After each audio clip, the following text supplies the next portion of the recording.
Hi, my name is Carson, and I'm talking to my friend Mallory today about voting. This is my first time, so she's going to teach me a few things, and I'm very excited.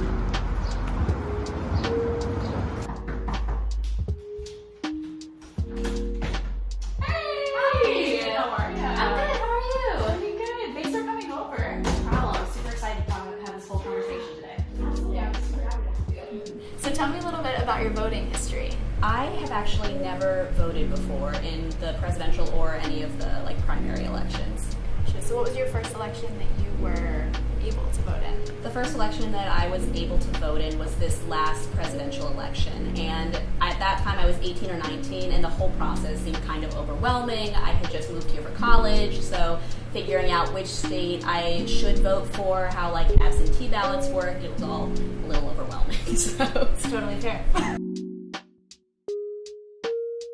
Probably the research part and trying to find news sources that I trust to be as not biased as possible, and also I guess figuring out which candidates really tie to the policies that I support. I don't think it's you just find one person, you're oh, this one person checks all of my boxes, so it's a little complicated, but Totally. One thing that we oftentimes forget about are local elections, because every 4 years we get really excited about a big presidential election, and then we think, oh, let's just take 4 years off, and we'll hang out, and then we'll vote in the next presidential election. But in reality, there are local elections that are happening on a regular schedule that impact so many parts of our day-to-day, but also huge movements started at a local level. Yeah. They were voted on, they were brought to Washington, and that's where real change came into play.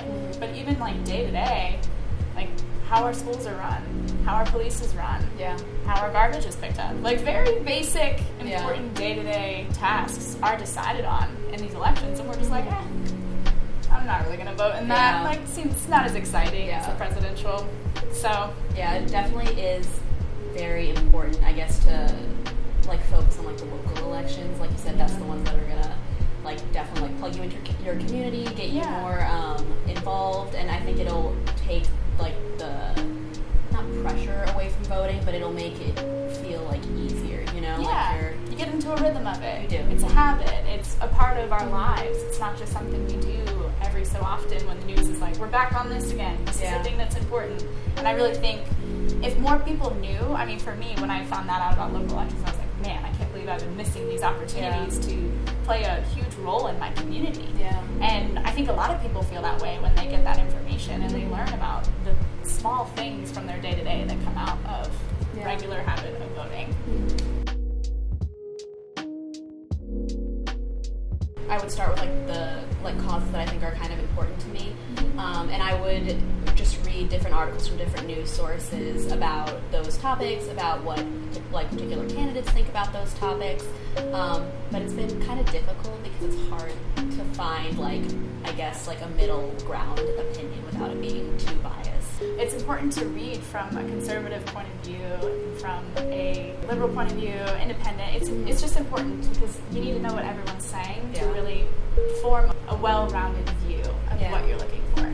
It's also important to note that you're not always going to find a candidate who checks all your boxes. That's just the way of the world in anything. It could be relationships. Who knows, That's just the way it goes. You're not going to get the total package. Yeah. But it's important to see what, like you said, know what points really matter to you, prioritize those, and then vote according to what you are really feeling called to do. Yeah. I think I'm going to do one of the mail-in ballots. I'm not sure how I feel about the in-person yet, but I would have to do more research on exactly what day I would have to mail it out or how that process would work, but that's where I'm leaning right now. That's awesome that you've already thought that far into it. I think that's amazing. A lot of people haven't even taken that step, so you're already so many steps ahead. Thank you so much for all this helpful information. I feel way more at ease, and I am definitely ready to vote, not just this fall, but in my local elections, and figure more out about that and get more involved in my community. So thanks so much. That's so good. Yeah, thanks for coming over. Anytime you want to talk, definitely here if you have any questions. For sure. It's been great to have you, though. Yeah, thanks. Thanks for watching this video. If you are not registered to vote, or if you're not sure, go to vote.org and type in your information. They'll let you know if you are registered, and from there you can start planning how you're going to cast your vote. You might be requesting an absentee ballot, you might be going to a polling site, it's totally up to you, but it's never a bad idea to have a plan. You can also check out rockthevote.org. They have tons of resources there for all of your questions about voting. I know we all have a lot. And just get ready for November 3rd. It's going to be here before we know it.